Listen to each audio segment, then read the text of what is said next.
Hello, hello. Bonjour à tous, bonjour à vous, explorateurs, exploratrices, j'espère que vous allez bien, bienvenue chez Histoire Explore. Et donc là, c'est l'hebdo, donc consacré à l'actu un peu gilet histoire sans se prendre la tête, donc dans une ambiance tranquille et détendue. J'espère que vous êtes en forme, que c'est le week-end qui vous accueille, les bras ouverts. Si vous voyez cette émission en replay donc sur la chaîne YouTube Histoire Explore ou sur Twitch en direct si vous êtes dans le coin. L'hebdo revient, donc l'hebdo c'est une émission donc qui se veut pas prise de tête sur des sujets d'actualité. Alors on peut à boire et à manger, généralement ça tourne autour du JV, du patrimoine également et de la défense du jeu vidéo physique parce que ici on est sur une chaîne où on aime l'objet, on aime ces belles boîtes en plastique faites en pétrole et surtout qui contiennent des jeux. Alors c'est pas surtout le fait que ce soit en pétrole, vous en doutez bien, c'est surtout le fait qu'on ait la possibilité d'avoir un jeu en disque ou en cartouche et pouvoir le posséder et ne pas le voir disparaître un jour quand les serveurs ferment. Alors vous allez voir que cette semaine on va avoir pas mal de sujets à aborder et notamment des questions qui concernent la pérennité de certains supports qu'ont choisi certains constructeurs.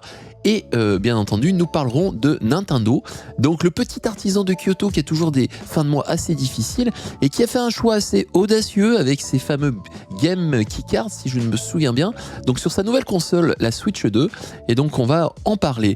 On va aborder aussi, alors je regarde un peu le conducteur, on va aborder aussi donc question préservation jeux vidéo, ça c'est sûr. Peut-être qu'on fera un peu, bien sûr, certaines annonces de jeux vidéo et notamment qui sont sortis et qui aiment l'histoire comme jeux vidéo. Vous allez voir, on a trouvé des trucs assez sympas avec le premier sujet. Allez, celui qui énerve le plus, Nintendo qui aime pas le physique. Alors, hop. Petit article de Gamecult justement qui concerne cette situation un peu curieuse du fabricant de Kyoto. Donc comme vous le savez, Nintendo a opté notamment pour un système particulier sur la Switch 2. On a des jeux qui sont en cartouche classique, donc généralement qui sont sur le support, les nouvelles cartes Micro Express qu'utilise Nintendo sur sa Switch.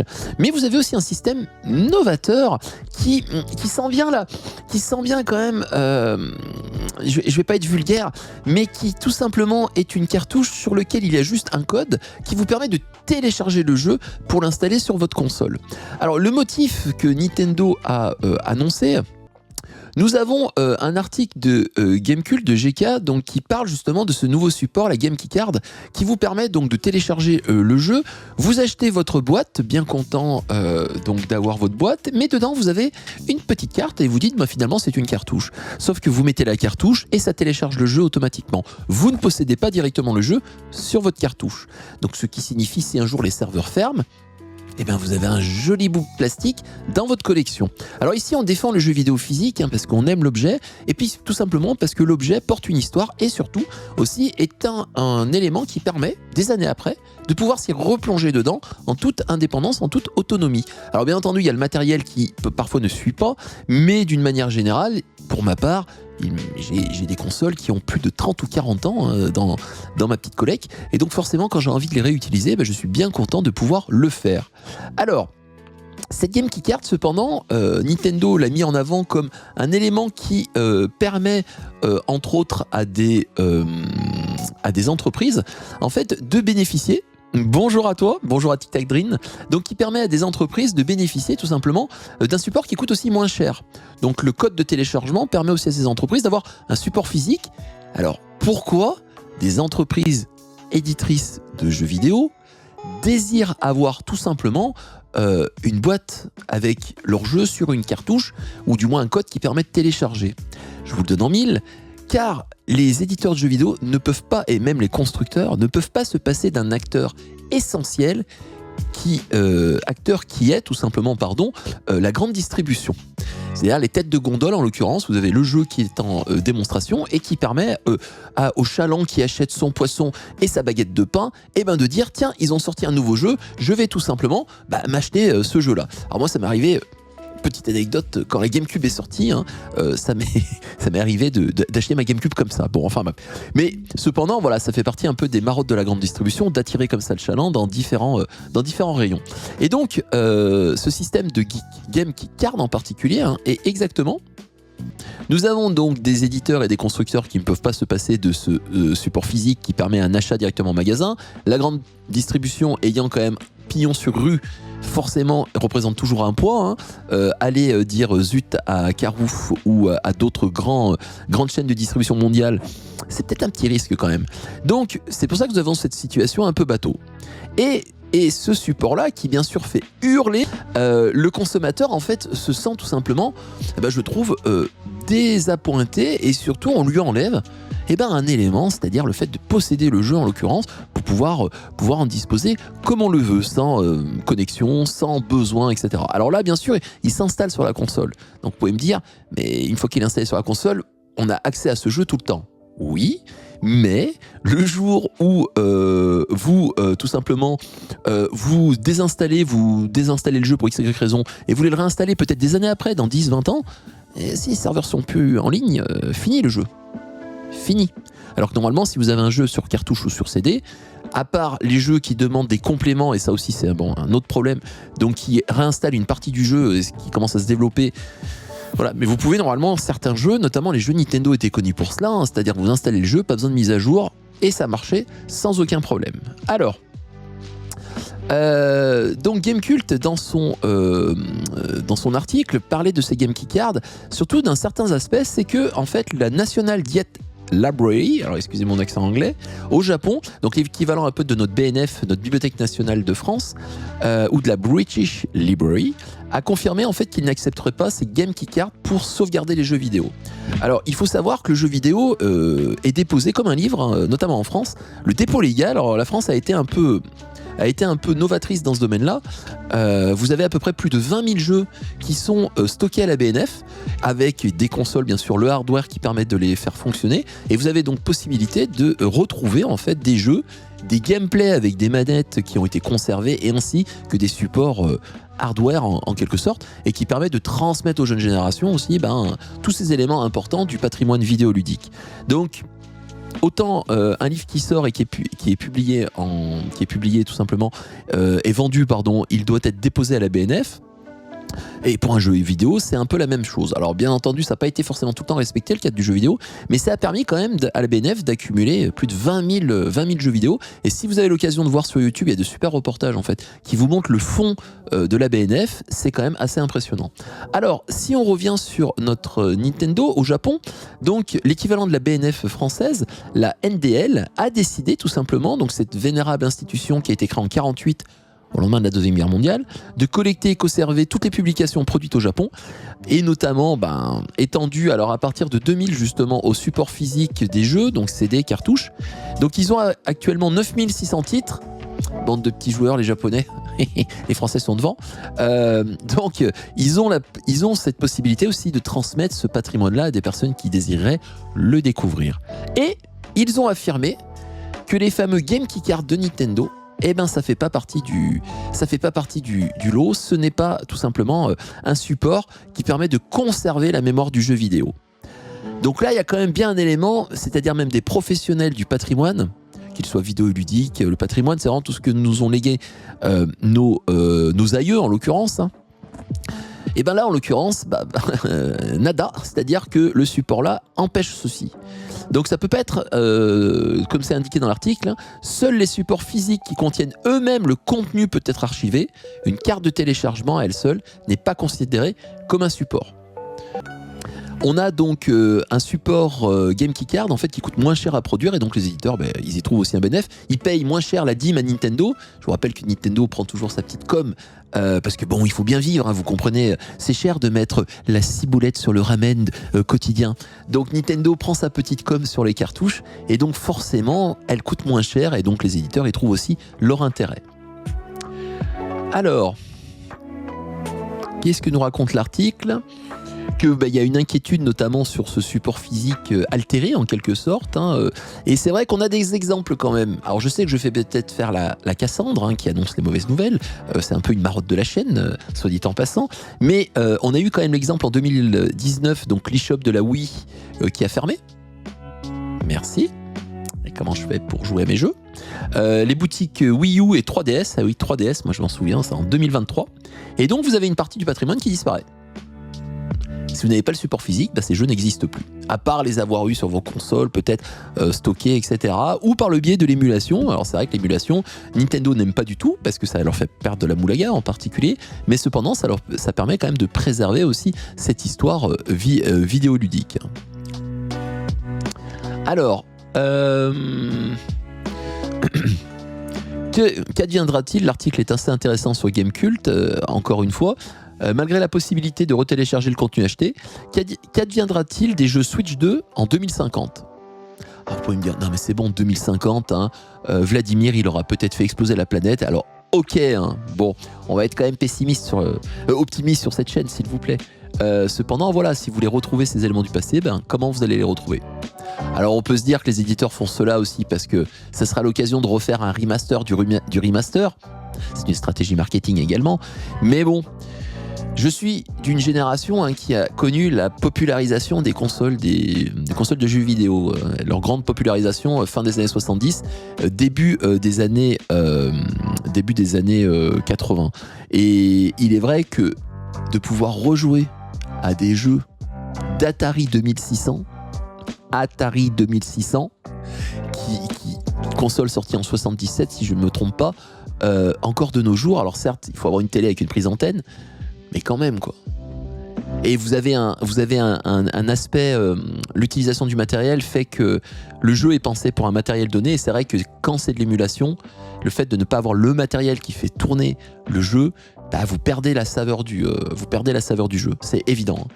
Alors, Star Wars Outlaws, le jeu mal aimé. Alors si vous ne l'avez pas fait, franchement, je vous invite à vraiment le faire parce que le jeu, il est excellent. C'est un Star Wars qui est passionnant, avec un super gameplay, une histoire attachante avec une héroïne qui l'est tout autant, et ce jeu-là, malheureusement, a eu une mauvaise presse quand il est sorti. Il s'est fait déglinguer par des youtubeurs en mal de notoriété, je pense, et puis surtout parce qu'il y a souvent le Ubisoft bashing. Alors ici, on n'est pas sponsorisé par Ubisoft, mais il faut quand même noter qu'il y a certains éditeurs qui se font plus ramasser que d'autres, et quand vous avez des choses qui sont faites chez certains, qui sont complètement acceptées, et qui sont même applaudies, alors que c'est quand même, je trouve, un manque de respect pour les consommateurs qui achètent leur jeu, et là Ubisoft, bon mais ils sont critiquables sur pas mal de points, mais cependant ils sortent un jeu qui sort quand même du canon Star Wars où on n'a pas Jedi et Sith face à face avec sabre laser, où là on a une sorte de spin-off dans un univers qui est de Star Wars mais qui renouvelle un peu l'élément. Et c'est quand même surprenant de voir comme il se fait descendre. Donc ce jeu là qui coûte beaucoup moins cher vu qu'il est sorti il y a un an, il va sortir sur Switch 2. Alors moi je me suis pris sur PS5, très beau achat. Et donc là vous avez un dev qui va tout simplement indiquer que le jeu ne sortira pas sur une cartouche de jeu pleine, c'est-à-dire par exemple comme Cyberpunk avec ses 64 Go de données, il sera tout simplement en téléchargement via une Game Keycard.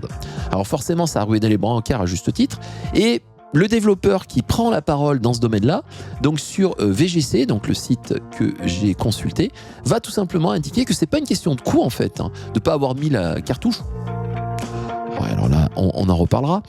Mais c'est surtout en raison en fait un confort de jeu, de télécharger le jeu directement sur la machine, et ça permet d'avoir un plus joli jeu. Donc ce développeur d'Ubisoft prend la parole. Alors est-ce qu'on a le nom?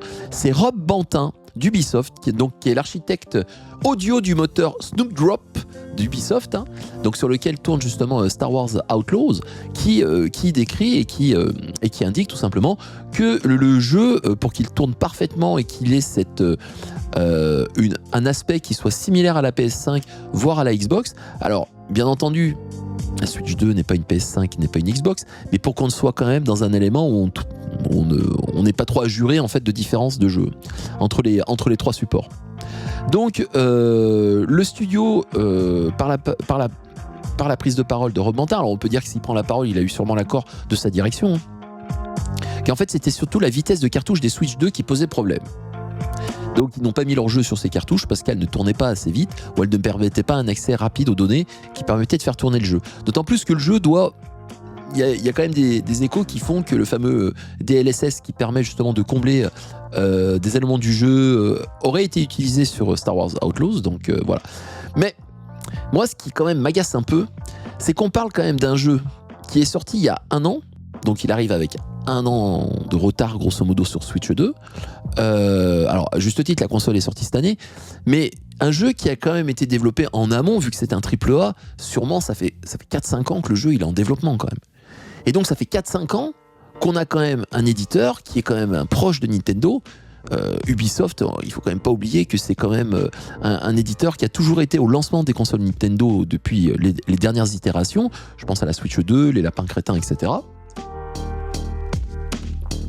Et que, on peut se dire, ils ont quand même des contacts avec le petit artisan de Kyoto. Et donc, la console qui est sortie, on a l'impression qu'ils la découvrent en fait, et que forcément, ils ont dû adapter au chausse-pied leur jeu, et de se dire finalement, on va prendre cette solution de facilité, cette façon qui permet d'avoir un beau jeu. Alors, c'est vrai que d'un côté, on peut être content que le jeu soit pas loupé, parce que ça serait vraiment faire injure en fait à un jeu qui est vraiment de grande qualité et qui permet à des gens de Switch 2 de pouvoir y jouer.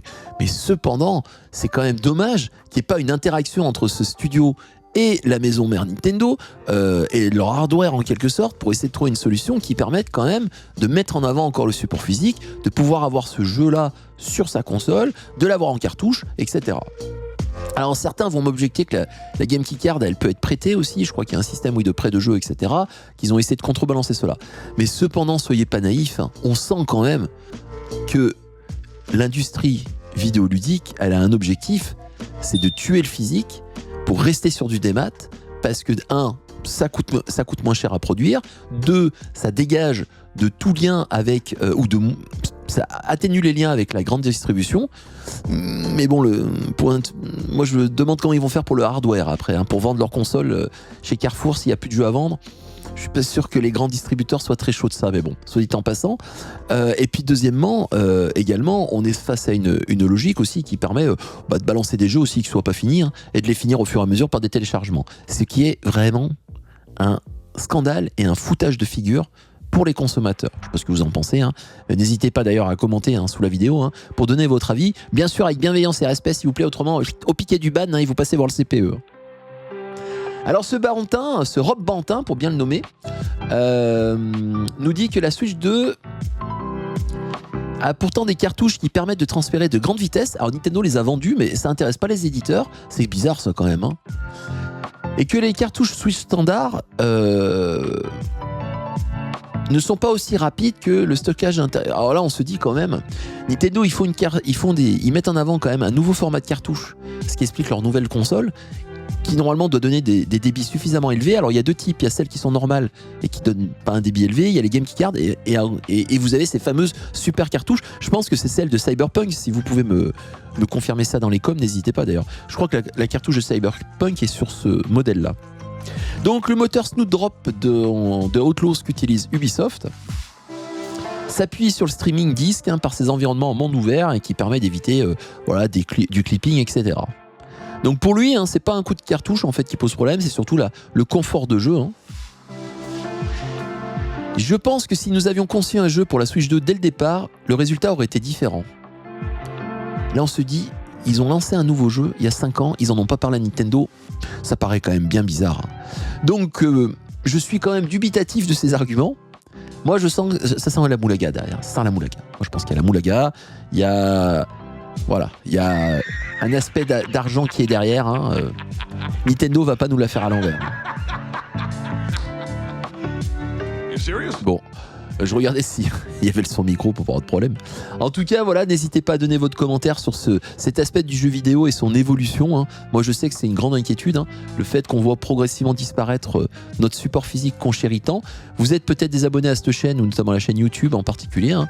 Vraiment, il y a une défense de ce jeu vidéo physique, hein, qui est fortement menacé, hein. Alors, il est tellement menacé, d'ailleurs, on va enchaîner sur un autre sujet, que vous avez une pétition au niveau européen, vous en avez peut-être entendu parler, hein, qui tout simplement a mis la question sur le tapis, hein, et ça concerne par contre un jeu Ubisoft, comme c'est bizarre. C'est-à-dire que, donc là je suis sur le site, je cite enpause.com, donc qui parle justement de cette fameuse pétition qui a été reçue par le nombre de signataires, hein. Quand on sait que vous avez des chiffres quand même qui font froid dans le dos, hein. Quand vous savez qu'il y a 87% de jeux créés avant 2010 aux États-Unis qui sont aujourd'hui inaccessibles. Mais on a une disparition d'un contenu culturel, c'est affligeant. Alors, abandon des serveurs, multiplication des DRM, etc., etc. Et donc, même sur Steam, il y a un nettoyage du catalogue aussi qui fait que, bah oui, il y a un renouvellement qui se fait par de nouveaux jeux. Alors, c'est vrai que par mois, je ne sais plus combien de jeux sortent. Alors, vous pourriez peut-être me contredire, c'est plus de 15 000, je crois, sur Steam. Donc, bon, il y a de la masse, mais vous en avez beaucoup qui disparaissent aussi. Et c'est vrai qu'on se dit, le dématérialisé permettrait normalement d'accéder à ces grandes bibliothèques, et pourtant, bah non, il y a du nettoyage aussi qui se fait, et une fois les serveurs fermés, le jeu que vous aviez ne peut pas fonctionner, et vous perdez donc le plaisir de pouvoir y jouer.